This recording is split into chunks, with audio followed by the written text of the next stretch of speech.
Helicopter प्रचंड LAC के पास असम में तैनात किए जाएंगे। चीन की फौज पर दबाव बनाने के लिए ये अटैक हेलीकॉप्टर गेम चेंजर साबित हो सकते हैं। इसीलिए प्रचंड की सबसे पहली तैनाती एलएसी के पास असम में किए जाने की योजना बनाई गई है। असम में पहले से सेना अभ्यास में लगी हुई है। चीन की शरारती सेना केवल लद्दाख में ही नहीं बल्कि पूर्व में भी गड़बड़ी फैलाने की कोशिश करती रही है। भारतीय फौज के लिए पूर्व में भी चीन से निपटने की चुनौती उतनी ही बड़ी है जितनी बड़ी पूर्वी लद्दाख में।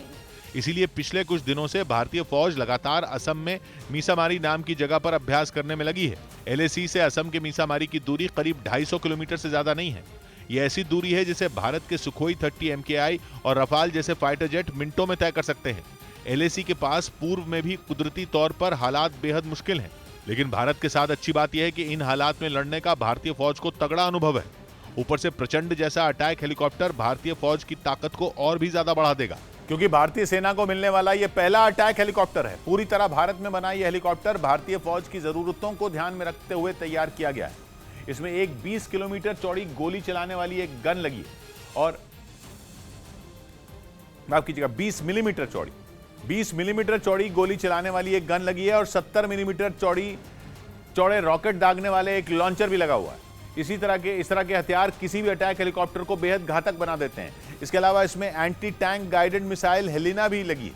एंटी टैंक का मतलब है कि यह आसमान से जमीन पर सटीक निशाना लगा सकती है, जबकि हवा से हवा में मार करने के लिए इसमें एक अलग मिसाइल लगाई गई है। कुल मिलाकर ऐसी खतरनाक मिसाइलें प्रचंड में हैं कि लक्ष्य जमीन पर हो या आसमान में उसका बचना नामुमकिन है। सबसे खास बात यह कि इसका वजन 5.8 टन है।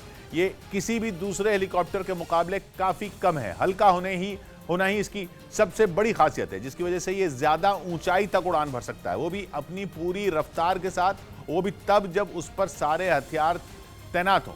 21,000 फीट की ऊंचाई तक प्रचंड किसी भी ऑपरेशन को अंजाम दे सकता है, वो भी 300 किलोमीटर प्रति घंटा से ज्यादा की रफ्तार से उड़ान भरते हुए। इसीलिए दावा यह किया जाता है कि प्रचंड सियाचिन जैसे इलाके में कारगर साबित होने वाला दुनिया का अकेला अटैक हेलीकॉप्टर है। अभी तक सेना को 5 ही प्रचंड हेलीकॉप्टर मिले हैं, लेकिन सेना को अभी 95 प्रचंड और मिलेंगे। वायुसेना के लिए भी 10 हेलीकॉप्टर का सौदा हुआ है, जबकि वायुसेना को ऐसे 65 हेलीकॉप्टर और चाहिए। प्रचंड हेलीकॉप्टर से जुड़ी इन जरूरतों को पूरा होने में अभी 10 से 15 साल लग सकते हैं। इसका मतलब यह भी है कि दुश्मनों पर प्रचंड प्रहार के लिए भारतीय फौज पूरी तरह तैयार हो रही है। कुछ दिनों पहले ही बेंगलुरु में आर्मी एविएशन स्क्वाड्रन की स्थापना की गई है। इसी दस्ते को 3 प्रचंड सौंपे गए हैं। चौथा हेलीकॉप्टर भी इसी दस्ते को इस महीने के आखिर तक मिलने की उम्मीद है। माना जा रहा है कि उसके बाद यही दस्ता असम में तैनात कर दिया जाएगा।